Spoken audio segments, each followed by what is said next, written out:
Sir high, এটা শুধু আমি ডাকবো তোমার ওকে। তাহলে আমি এক কাজ করি, আমি তাহলে ফুল পাঞ্জাবি রাখি, তুমি হাতা পাঞ্জাবি।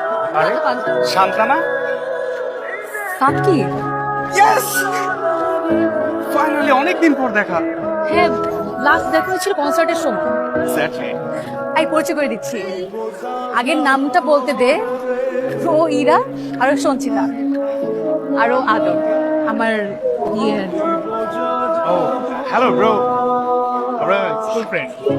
এরপরে তো শান্তা এক কলেজে, আমি আরেক কলেজে, অনেকদিন পর দেখা হলো। Nice to meet you. Nice to meet you. তো ব্রো কোথায় আছেন? আমার বাসা Banasree. No no no no bro, মানে আই মিন আপনি এখন কি করছেন? এখন কিছু করছি না।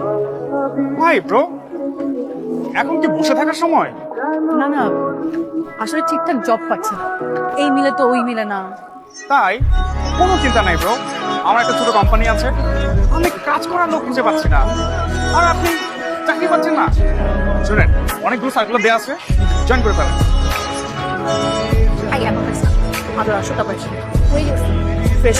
ও তোমরা এখানে বসে পড়েছো, চলো শুরু করি।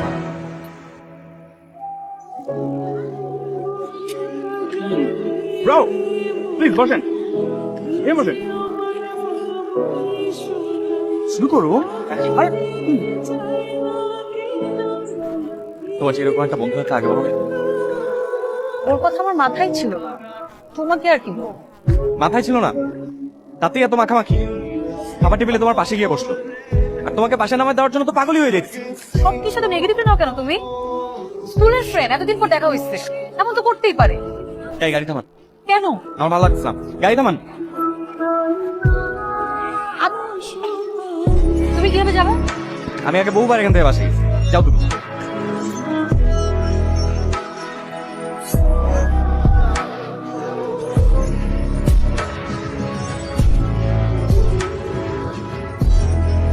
আমার মনে হচ্ছে আমাদের ব্রেকআপ করে ফেলা উচিত। এই যে তুমি আমাকে ফেলে চলে গেলে, আগের শান্তা কখনো এটা করতে পারতো না। যার কথা মাথায় ছিল না সে তো এখন মাথায় ঘুরছে, এমন তো হবেই। এমন আরো অনেক কিছুই হবে এখন। সো ফ্রম দিস মোমেন্ট আমাদের আর কোনো যোগাযোগ থাকবে না। So don't call me, don't text me.